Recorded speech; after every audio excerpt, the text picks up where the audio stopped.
So one of the types of blocks that you can actually go ahead and use in Strikingly is the subscribe block. So to do that, I can go ahead and click on the add new section right here. And then under subscribe, you can see that there's various subscribe options right here. For example, there's the pricing table right here that you can go ahead and click right here.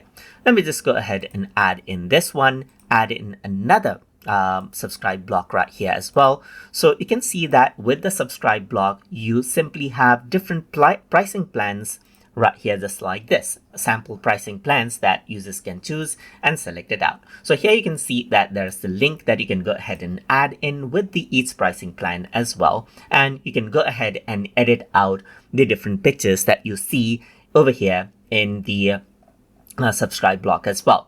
So for the layout, if I were to go around over here, you can see that I can change into this layout or in layout B right here, which is a bit more compact. You can go ahead and change to layout C and D right here. And then you can see that the text moves on to top and the layout changes as you go ahead and choose different layouts right here.